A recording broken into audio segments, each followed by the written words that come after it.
Everyone, this is Shikha Srivastava from mathematics farm. आज हम लोग क्या पढ़ेंगे?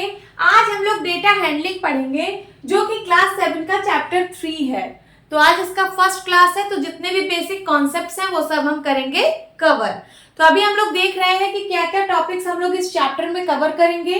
सबसे पहले इंट्रोडक्शन कवर करेंगे। इंट्रोडक्शन में हम देखेंगे कि डेटा क्या होता है, और जो आपका चैप्टर का नाम है दैट इज डेटा हैंडलिंग, इसको भी देखेंगे कि क्या होता है डेटा हैंडलिंग। देन उसके बाद हम मीन कवर करेंगे। मीन का ही दूसरा नाम अरिथमेटिक मीन है, या फिर आप इसको एवरेज भी बोल सकते हो। इन तीनों नाम में से कोई भी नाम आ सकता है क्वेश्चन में, तो आप लोग कंफ्यूज मत होना, तीनों एक ही चीज है, मीन या फिर अरिथमेटिक मीन या फिर एवरेज। फिर हम लोग रेंज पढ़ेंगे, रेंज क्या होता है। देन मोड क्या होता है, मीडियन क्या होता है। मीडियन को ही हम लोग मिड वैल्यू बोलते हैं, मिड वैल्यू। एंड उसके बाद फिर हम लोग डबल बार ग्राफ पढ़ेंगे। डबल बार ग्राफ पढ़ने से पहले हम बार ग्राफ पढ़ेंगे कि बार ग्राफ क्या होता है। देन उसके बाद डबल ग्राफ पढ़ेंगे, और हम डेटा को टेबुलर फॉर्म में कैसे रिप्रेजेंट करते हैं उसको भी हम लोग पढ़ेंगे। ओके, अब हम पढ़ेंगे डेटा। तो क्या होता है data? Any raw information which we collect to know about it and compare certain things is called data. तो कोई भी रॉ इंफॉर्मेशन जिसको हम कलेक्ट करते हैं कुछ चीजों को कंपेयर करने के लिए, उसको हम लोग डेटा बोलते हैं। जैसे आपके क्लास में आपके क्लास टीचर क्या करते हैं, सबसे पहले सारे स्टूडेंट्स के नेम रजिस्टर में नोट डाउन करते हैं। तो क्या है? वो एक डेटा है। उन्होंने एक डेटा को कलेक्ट कर लिया, इससे उनको पता चल जाता है कि क्लास में कितने स्टूडेंट्स हैं, है ना। या फिर किसी सब्जेक्ट्स में स्टूडेंट के मार्क्स, जैसे इंग्लिश सब्जेक्ट है, इंग्लिश का पेपर हुआ, इंग्लिश का टेस्ट हुआ है, और उसमें सपोज 10 स्टूडेंट्स है, 10 स्टूडेंट्स के कुछ मार्क्स आए हैं। सपोज 10 में से, आउट ऑफ 10 में से किसी स्टूडेंट का 5 आया है, फिर दूसरे स्टूडेंट का भी 5 है, 7 है, 8 है, 6 है, 0 मार्क्स किसी का आया है, 1 है, 2 है, 3 है, 1 2 3 4 5 6 7 8 9, और किसी का मान लीजिए 9 है। तो ये भी क्या है? एक डेटा है। इंग्लिश सब्जेक्ट में किस स्टूडेंट के कितने मार्क्स आए हैं, ये सब क्या है? एक डेटा है।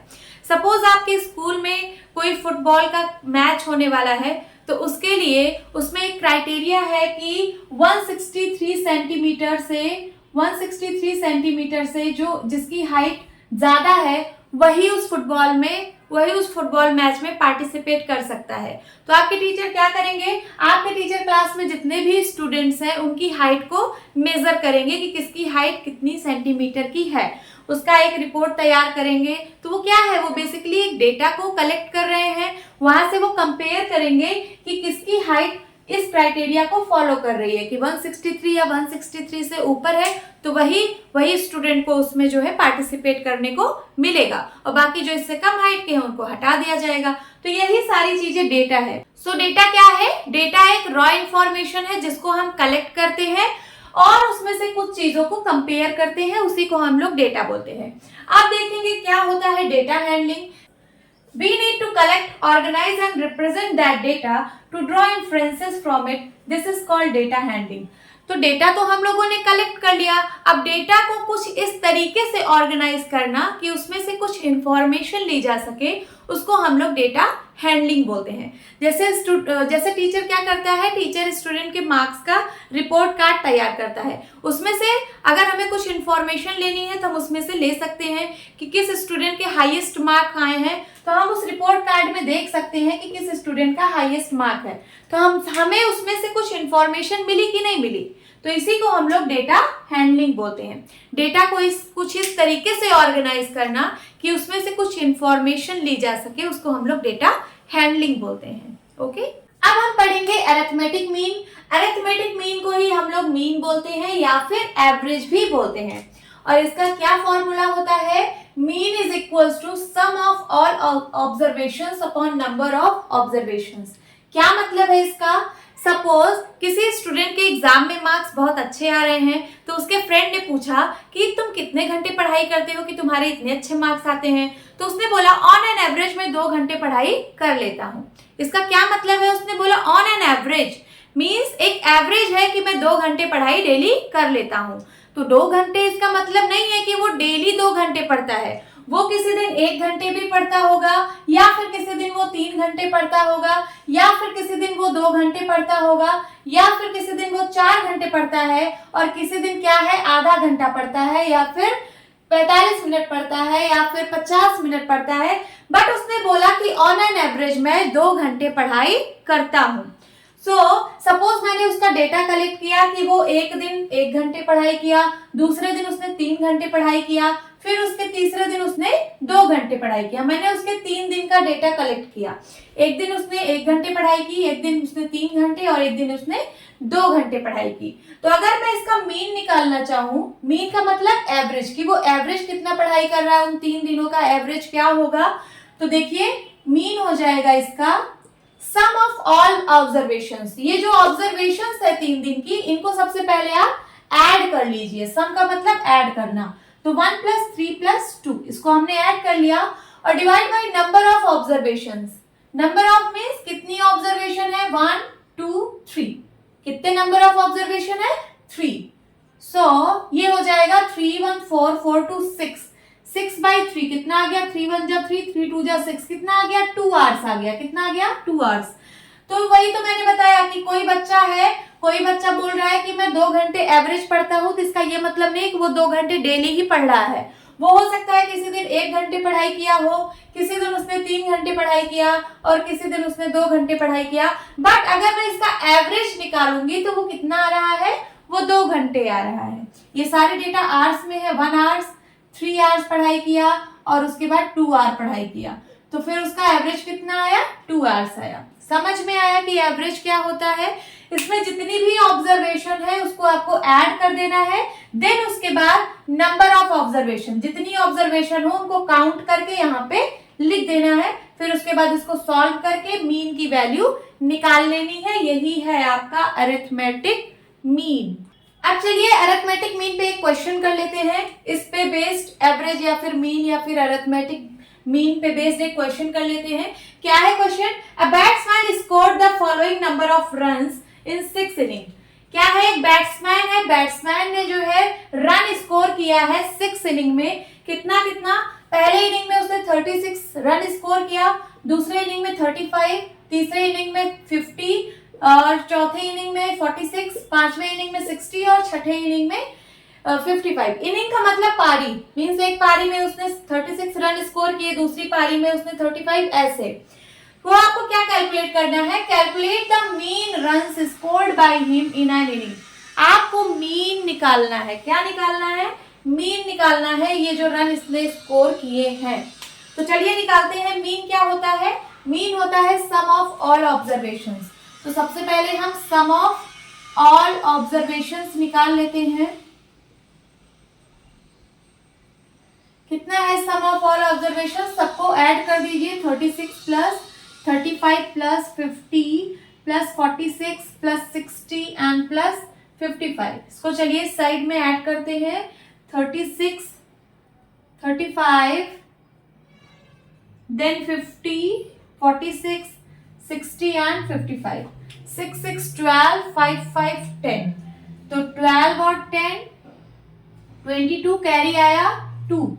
देन कितना हो जाएगा, 5 5 10, 10 6 16, 16 4 20, देन 23, 26, 28, 282 आ गया। तो ये है सम ऑफ ऑल ऑब्जर्वेशंस 282। और उसके बाद नंबर ऑफ ऑब्जर्वेशंस कितनी है, number of observations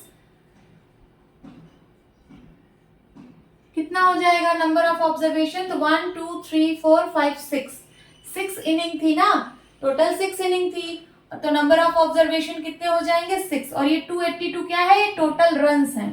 some of all observations का मतलब आप रन को ही तो सम कर रहे हो, ये क्या है, ये रन्स ही तो हैं। तो ये क्या है, ये हमने रन्स को जो उसने स्कोर्ड किए थे हर एक इनिंग में, तो ये क्या है 282 रन्स, ये टोटल रन्स है 6 इनिंग के। तो अब हमको निकालना है मीन। तो मीन कैसे निकलेगा, मीन होता है sum of all observations, means 282 and divide by क्या, 6। 6 से इसको डिवाइड करिए, तो 6 1 जा 6, 6 4 जा 24, कैरी आया 4, हो गया 42, 6 7 जा 42। तो क्या आ गया आंसर? 47 रन। कितना आ गया? 47 रन। यही उसका मीन है। इसका ये मतलब है कि ऑन एन एवरेज उसने हर इनिंग में लगभग 47 रन स्कोर किए हैं। ओके, तो this is your answer. Now अब हम पढ़ेंगे रेंज। क्या होता है range? It is the difference between the highest observation and lowest observation. क्या कह रहा है? जो हाईएस्ट ऑब्जर्वेशन है और जो लोएस्ट ऑब्जर्वेशन है, अगर हम इनका डिफरेंस फाइंड आउट कर ले तो उसी को हम लोग रेंज बोलते हैं। क्या बोलते हैं? रेंज बोलते हैं। जैसे यहाँ पे एक एग्जाम्पल दिया है, the ages in years of 10 teachers of a school. किसी भी स्कूल के 10 टीचर्स के एजेस दिए गए हैं। एजेस किसमें होते हैं? ईयर्स में, कि कौन सा टीचर कितने साल का है। 10 टीचर्स हैं यहाँ पे, 1 2 3 4 5 6 7 8 9 10। 10 टीचर्स का डेटा है। ये क्या है? एजेस ऑफ द टीचर्स है।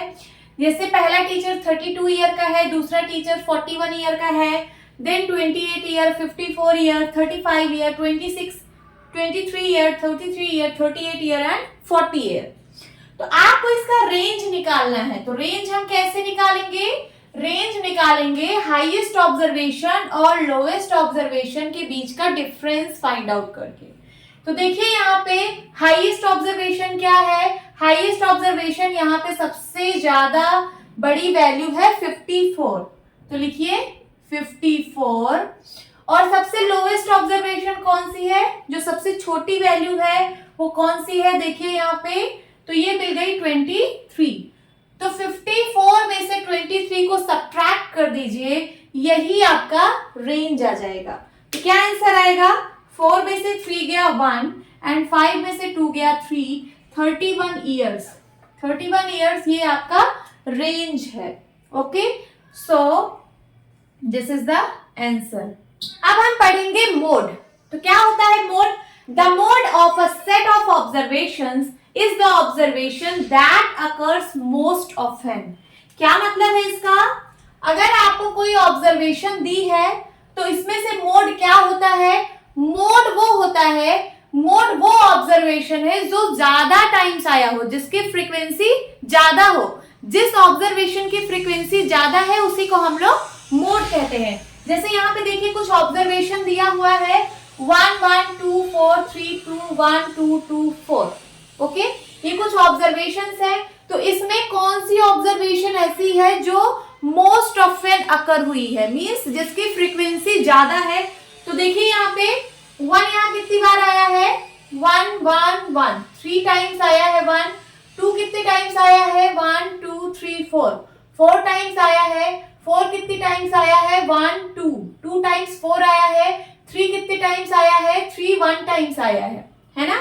और बाकी सारे हो गए, बस 1 2 3 4 तीन ही डिजिट यहाँ पे है। तो 1 कितनी टाइम आया? 3 बार, 2 4 टाइम, 4 2 टाइम एंड 3 1 टाइम आया है। तो कौन सा ऐसा ऑब्जर्वेशन है जिसकी फ्रीक्वेंसी ज्यादा है या फिर जो ज्यादा बार आया है? तो ऐसा यहाँ पे 2 है। 2 कितनी बार आया है? 4 बार आया है। तो इसका मोड क्या होगा? Mode is equals to 2। क्यों? क्योंकि 2 यहाँ पे सबसे ज्यादा टाइम्स आया है, 2 की फ्रीक्वेंसी सबसे ज्यादा है। देखिए 1 2 3 4 टाइम्स आया है, तो मोड इसका क्या हो जाएगा? 2 हो जाएगा। सपोज आपके क्लास में 40 स्टूडेंट्स हैं और मैं उनसे पूछूं कि आपको कौन सी चॉकलेट पसंद है, तो अगर उसमें से 80% लोगों ने बोल दिया कि उनको 5 स्टार चॉकलेट पसंद है, कौन सी? 5 स्टार चॉकलेट पसंद है, तो इसका मतलब वहां पे मोड क्या है? मोड वहां पे 5 स्टार चॉकलेट है। ठीक है, अब बाकी के बचे 20%, अगर 20% बोल रहे हैं कि उनको डेयरी मिल्क पसंद है या फिर कुछ और पसंद है, तो उनका थोड़ी ना मोड माना जाएगा, क्योंकि यहाँ पे नंबर ऑफ फ्रीक्वेंसी किसकी ज्यादा है? तो 5 स्टार की ज्यादा है। 5 स्टार वाले ज्यादा बच्चे हैं, तो मोड क्या होगा? 5 स्टार होगा। अब यहाँ पे एक क्वेश्चन और आता है कि क्या एक से ज्यादा मोड हो सकता है?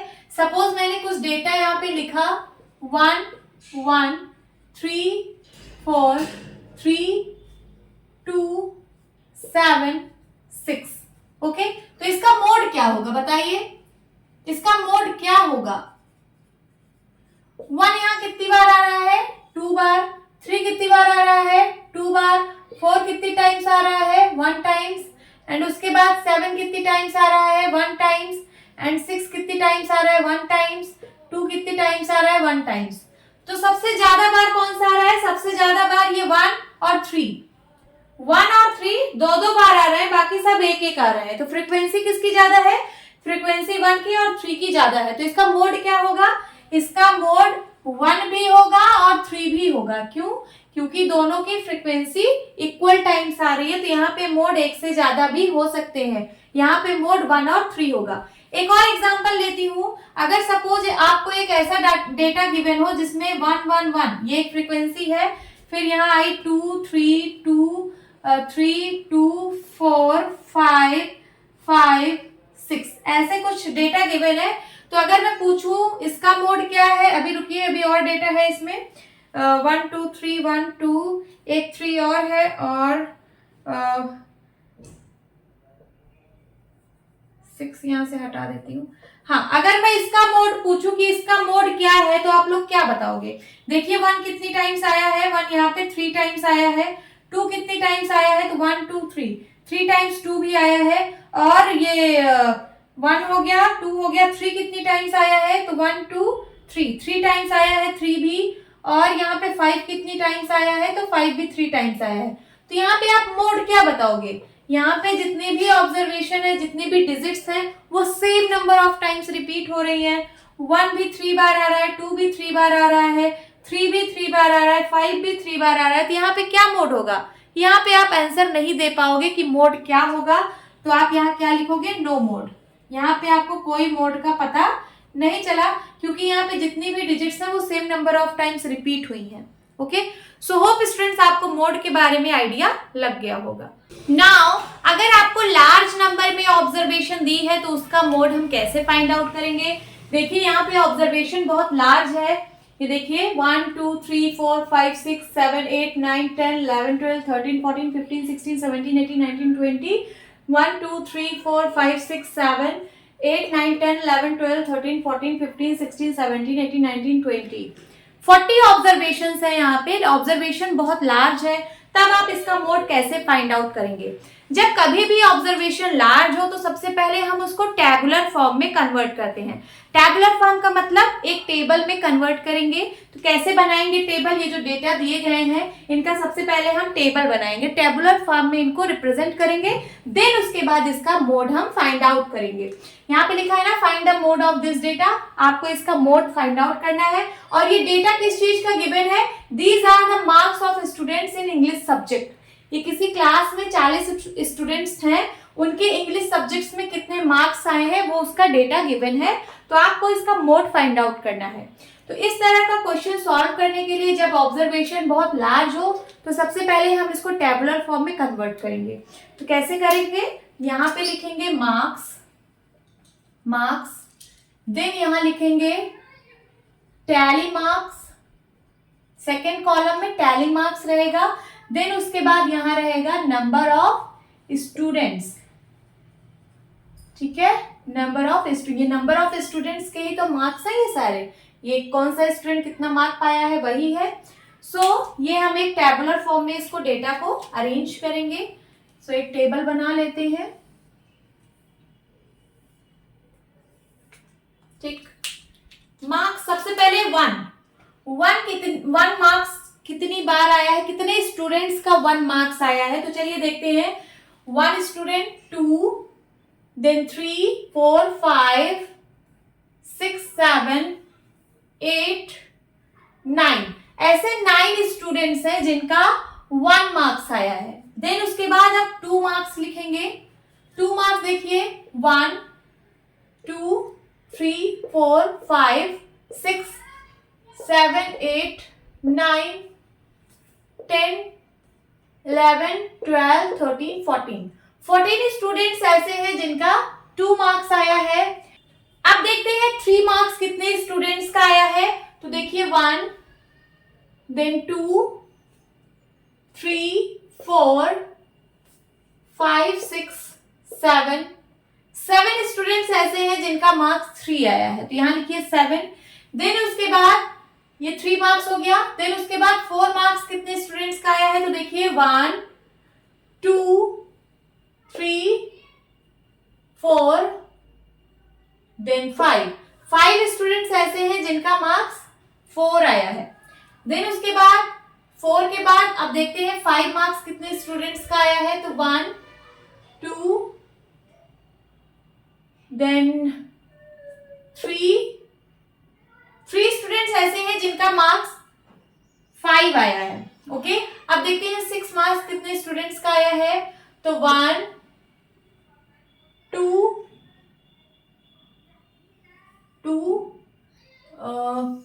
सिर्फ 2 स्टूडेंट्स ऐसे हैं जिनका मार्क्स 6 आया है।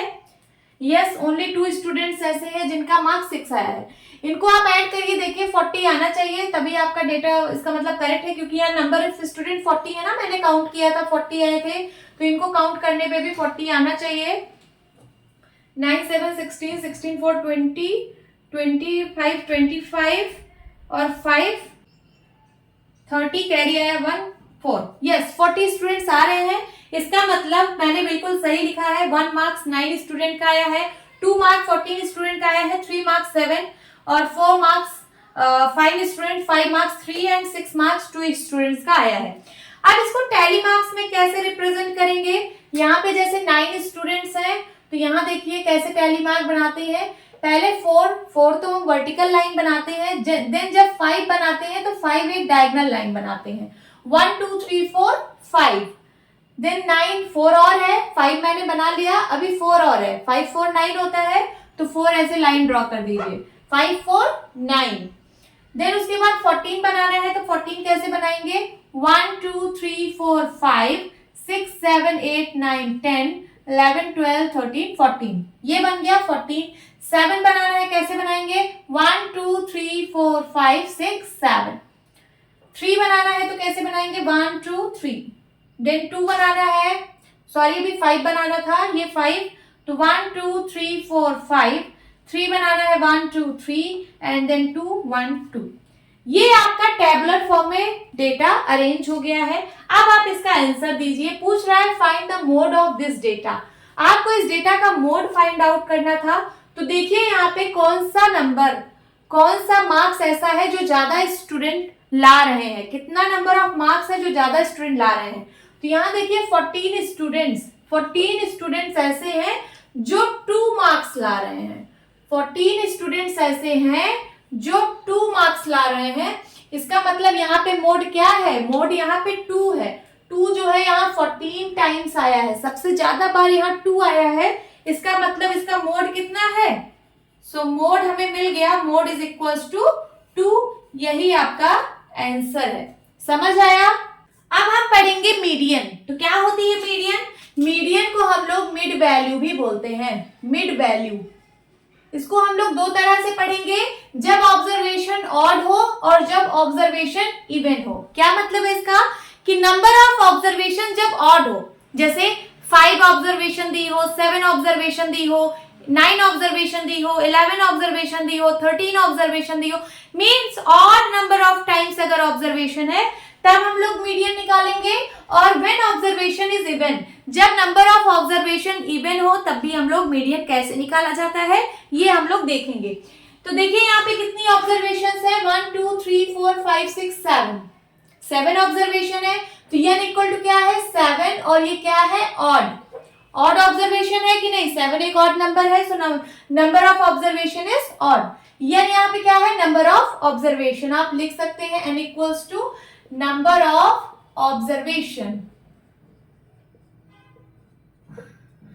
देन उसके बाद यहाँ पे देखिए 1, 2, 3, 4, 5, 6, 7, 8। यहाँ पे 8 ऑब्जर्वेशन दी गई है, मीन्स n इक्वल्स टू 8 है। 8 का मतलब इवन ऑब्जर्वेशन है। तो चलिए सबसे पहले ऑड को देखते हैं, कैसे मीडियन फाइंड आउट करेंगे ऑड ऑब्जर्वेशन में। जो भी आपको डेटा दिया हो ऑड में या इवन में, जो भी आपको डेटा दिया हो, सबसे पहले आप उसको असेंडिंग या डिसेंडिंग ऑर्डर में अरेंज कर लीजिए। तो हम लोग असेंडिंग ऑर्डर में अरेंज करेंगे।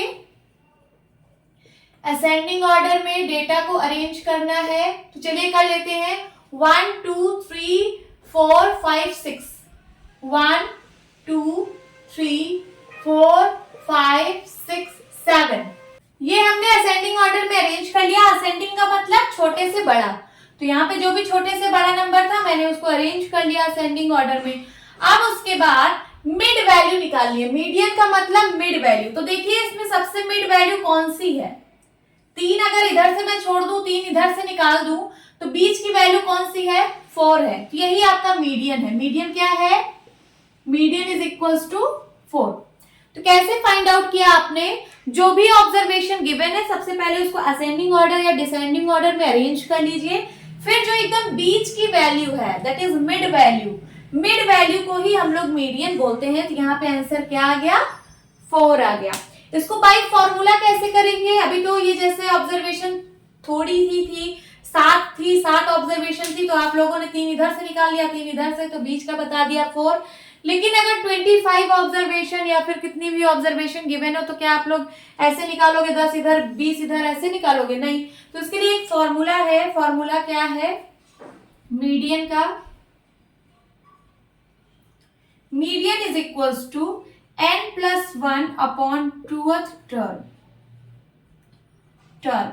ठीक है, ये आपका मीडियन का फॉर्मूला है for odd number of observation when n equals to odd. जब n की वैल्यू ऑड हो तब ये फॉर्मूला लगेगा।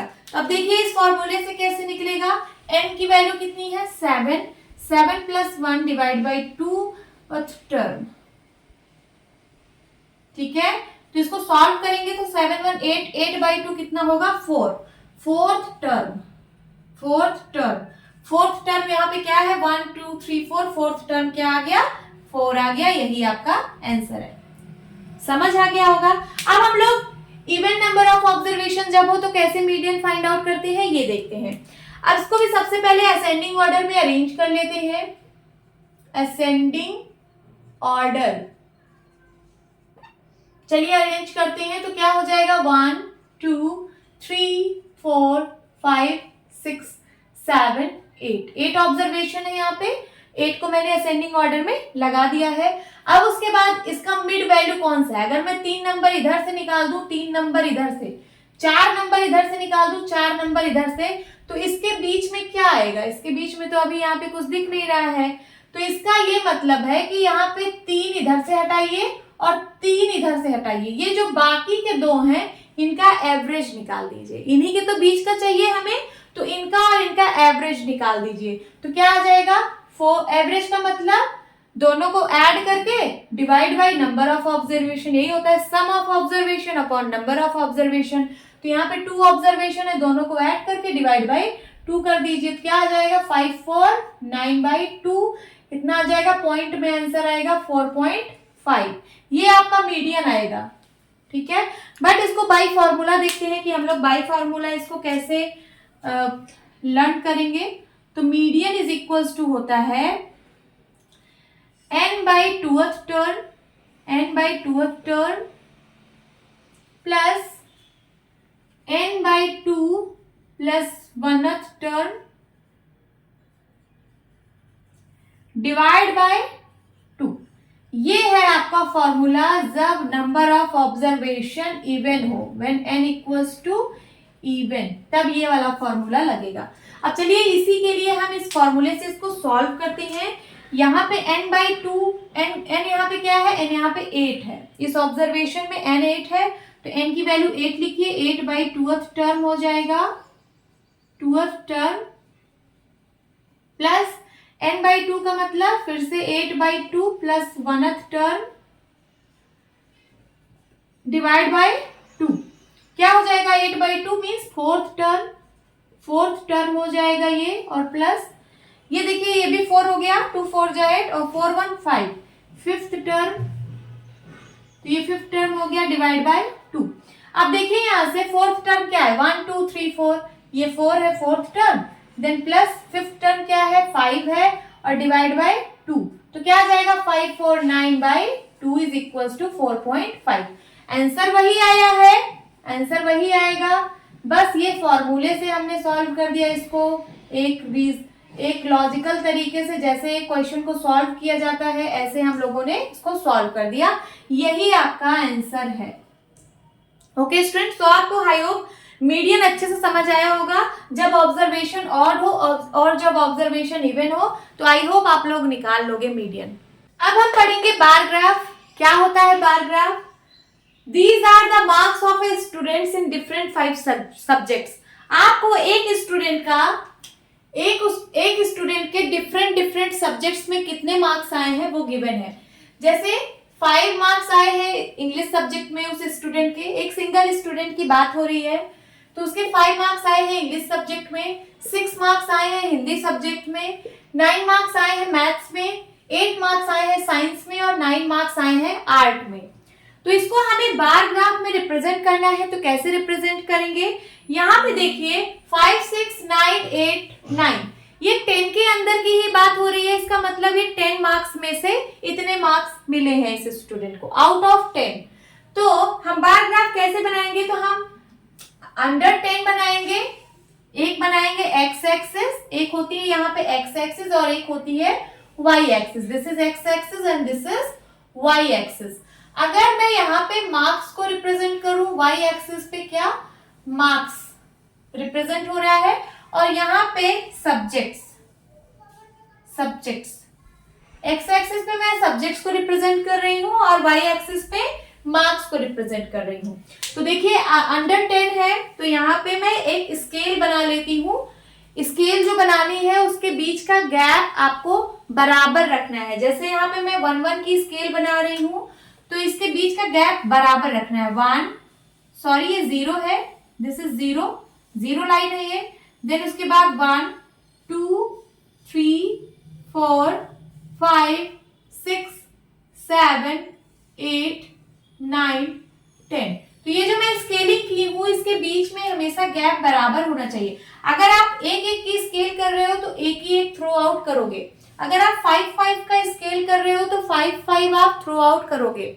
मतलब आपको स्केल को मेंटेन रखना है। जैसे आप स्केल नीचे से कर रहे हो वैसे ही आपको ऊपर तक स्केलिंग करनी है। जैसे 1 1 के गैप पे थी तो 1 ही 1 के गैप पे आपको स्केलिंग करनी है। तो मैंने 10 तक कर लिया है। अब यहाँ पे सब्जेक्ट में शो कर देती हूँ। जैसे यहाँ पे इंग्लिश है, इंग्लिश, देन उसके बाद हिंदी, फिर उसके बाद maths, science and then art. ये 5 सब्जेक्ट्स हैं। अब देखते हैं कि उस स्टूडेंट के इंग्लिश में कितने मार्क्स आए थे। तो इंग्लिश में उसके 5 मार्क्स हैं, तो 5 यहाँ पे है। तो आप ऐसे एक बार ग्राफ बना दीजिए। This is 5 marks in English subject. English subject में उस स्टूडेंट के कितने मार्क्स हैं? 5 मार्क्स। हिंदी में कितने हैं? 6। तो यहाँ पे आप 6 के पास ऐसे एक बार ग्राफ बना दीजिए। देखिए हिंदी में कितने मार्क्स? 6 मार्क्स, ठीक है।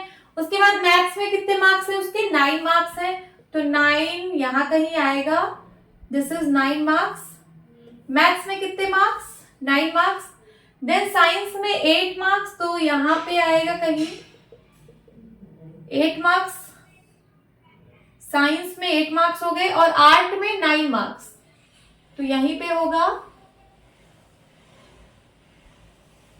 इसको हम लोग बोलते हैं बार ग्राफ। क्या बोलते हैं? Bar graph. ये जो डेटा गिवन था एक स्टूडेंट का कि उसके हर सब्जेक्ट में कितने कितने मार्क्स आए थे, तो हमने उसको बार ग्राफ में रिप्रेजेंट कर दिया।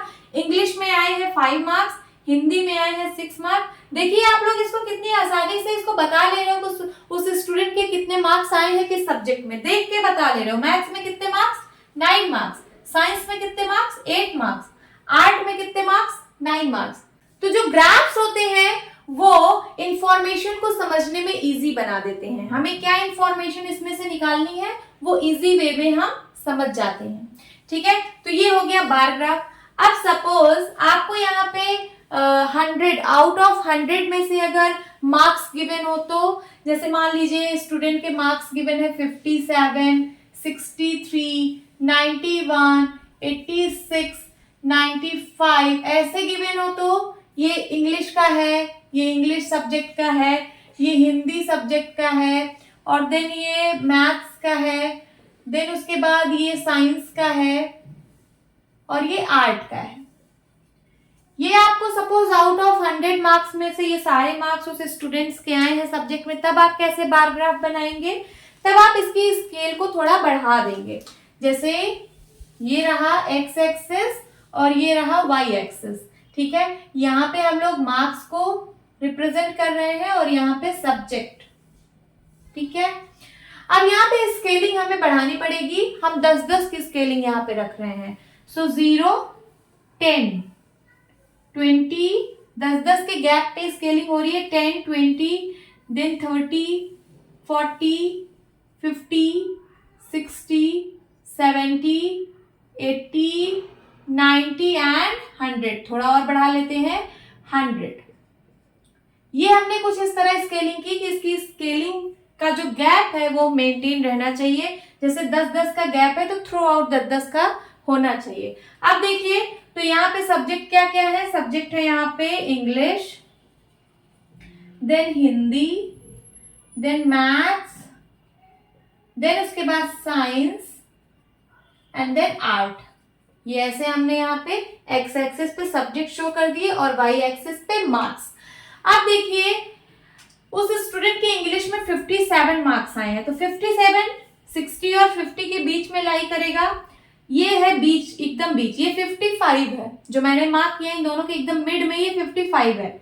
और आ कितना रहा है? 57, मीन्स इससे भी थोड़ा सा ऊपर, यहाँ कहीं होगा 57। तो आप इसको बस ऐसे गेस करके आप ऐसे यहाँ पे ड्रॉ कर दीजिए। तो इंग्लिश सब्जेक्ट में उसके 57 मार्क्स आए हैं। ठीक है, 60 से कम है, 50 से ज्यादा है, यहाँ पे कहीं है, तो ये 57 के लगभग है। अब 63 मार्क्स आए हैं हिंदी में, तो हिंदी कहाँ है? ये है 63। 65 एकदम मिड में है, 63 इससे कम होगा तो यहाँ कहीं होगा। सो यहाँ पे हम 63 ऐसे गेस करके हमने 63 मार्क्स यहाँ पे रिप्रेजेंट कर दिया। देन मैथ्स में कितने मार्क्स आए हैं? 91, तो 90 से जस्ट अबव यहाँ कहीं होगा। दिस इज 91, सो मैथ्स में आ रहे हैं 91 मार्क्स। देन साइंस में 86 मार्क्स, तो 85 यहाँ पे कहीं है, 86 इससे थोड़ा सा ऊपर, मिड वाले से थोड़ा सा ऊपर, ये हो गया 86 मार्क्स साइंस में। एंड देन आर्ट में कितना मार्क्स है? तो आर्ट में है 95, 90 से 100 के बीच में होगा। This is 95 marks. तो ये है आपका बार ग्राफ। होप स्टूडेंट्स आपको बार ग्राफ समझ आया होगा। अब हम पढ़ेंगे डबल बार ग्राफ। क्या पढ़ेंगे? Double bar graph. Bar graph हम लोगों ने समझ लिया क्या होता है बार ग्राफ। अब डबल बार ग्राफ क्या होता है ये समझते हैं। यहाँ पे आपको सिर्फ एक स्टूडेंट के सारे सब्जेक्ट्स के मार्क गिवन थे, 5 सब्जेक्ट्स के। सपोज यहाँ पे कोई 2 स्टूडेंट्स होते। कितने स्टूडेंट्स? 2 स्टूडेंट्स, और उनका नाम गिवन है अतुल एंड रोहित। यहाँ पे लिख लीजिए अतुल एंड रोहित। अतुल और रोहित की यहाँ पे बात हो रही है। तो ये सपोज है जो मार्क्स है ये अतुल के मार्क्स हैं। किसके मार्क्स हैं? ये अतुल के मार्क्स हैं। और उसके बाद रोहित के जो मार्क्स हैं वो मैं यहाँ पे लिख देती हूँ। सपोज रोहित ने 7 मार्क्स पाए इंग्लिश में और 5 मार्क्स पाए इसमें क्या बोलते हैं हिंदी में, और इसमें पाए 8 मार्क्स। देन साइंस में पाए उसने 9 मार्क्स एंड आर्ट में उसने पाए क्या? उसने पाए 8 मार्क्स। ठीक है, ये किसका मार्क्स है? ये रोहित का मार्क्स है। रोहित के इन्हीं 5 सब्जेक्ट्स के मार्क्स हैं। ठीक है, तो अतुल का है और रोहित का है। अब यहाँ पे आपने अतुल का तो बना लिया है, ये जो आपने ब्लैक पेन से बनाया है ये सारा अतुल का है। और मैं यहाँ पे आपको हिंट दे रही हूँ कि जो ब्लैक पेन से है वो अतुल का है और जो रेड पेन से है वो रोहित का है। रेड पेन से रोहित का है। तो देखिए अब यहीं पे रोहित का भी हम बना लेंगे। रोहित का कैसे बनाएंगे? इंग्लिश में रोहित ने 7 मार्क्स पाए, तो 7 कहाँ है? यहाँ कहीं है 7।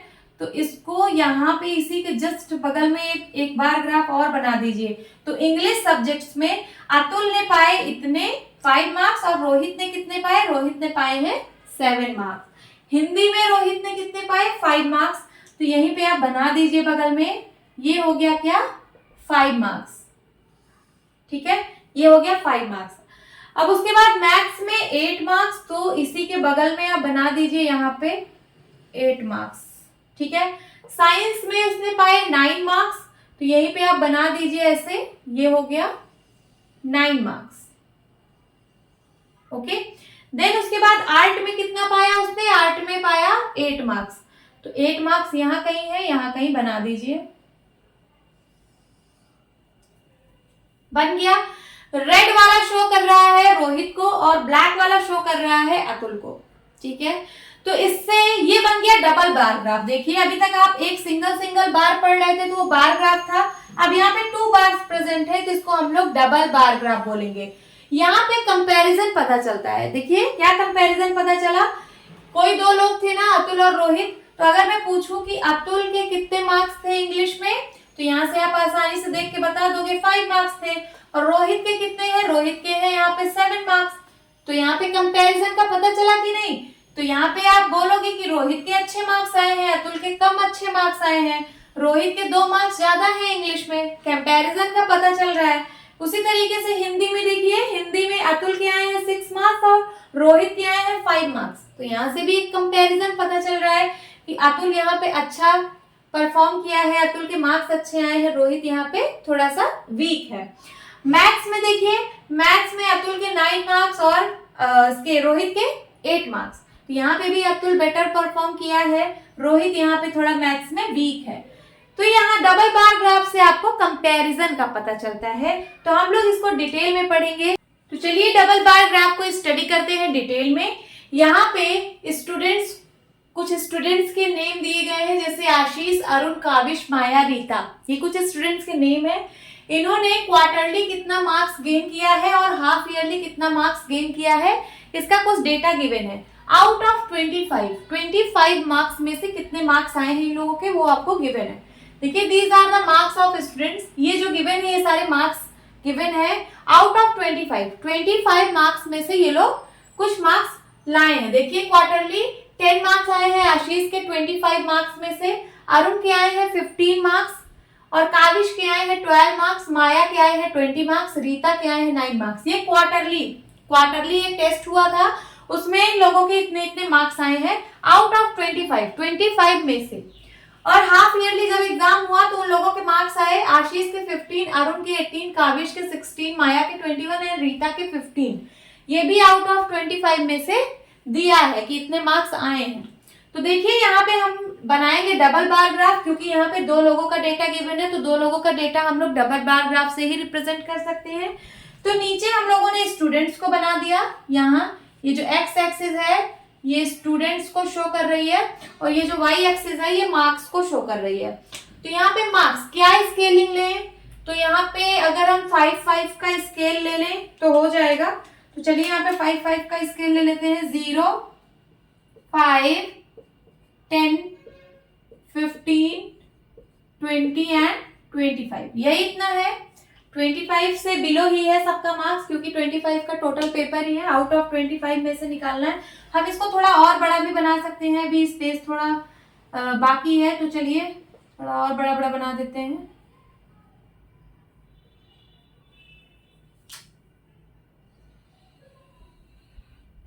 सो हमने यहाँ पे लिखा 5, 10, 15, 20 एंड 25। ये हमने स्केलिंग कर ली, गैप इसके बराबर है सारे के, 5 की गैपिंग रखी है।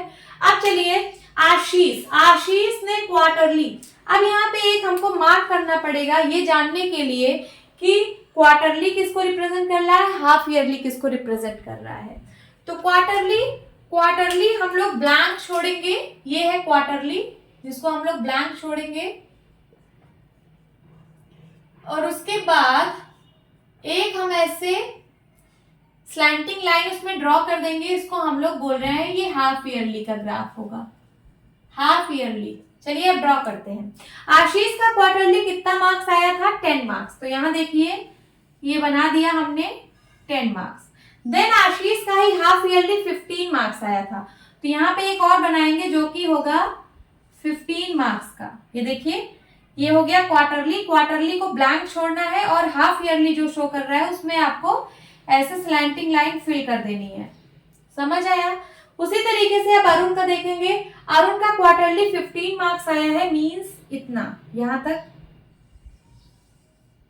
ये 15 मार्क्स आया है अरुण का। देन उसके बाद हाफ ईयरली आया है 18, तो 18 यहां कहीं लाई करेगा, यहां कहीं 18 मार्क्स। हाफ ईयरली वाले को क्या करना है, हाफ ईयरली वाले को स्लैंटिंग लाइन से फिल कर देना है, ठीक है। अब काविश का देखिए, काविश का क्वार्टरली 12 मार्क आया है। 12 मार्क कहाँ लाई कर रहा है, यहाँ पे कहीं पे, तो यहाँ पे कहीं 12 मार्क होगा। काविश का 12 मार्क आया है क्वार्टरली, और 16 मार्क आया है। 16 यहाँ कहीं लाई करेगा, यस। सो 16 मार्क्स जो क्वार्टरली, जो हाफ ईयरली मार्क्स है, उसको हम लोग स्लैंटिंग लाइन से फिल कर देंगे। अब माया का देखिए, माया का 20 मार्क आया है। 20 मार्क यहाँ पे है। ये क्वार्टरली वाले को ब्लैंक छोड़ना है, और फिर 21 मार्क्स आया है इसका half yearly. So this is 21, और इसको क्या करना है, स्लैंटिंग लाइन से फिल कर देना है। रीता का देखिए, रीता का 9 मार्क्स आया है। 9 मार्क्स मीन्स यहां कहीं, रीता का 9 मार्क्स आया है क्वार्टरली, एंड 15 मार्क्स आया है हाफ ईयरली।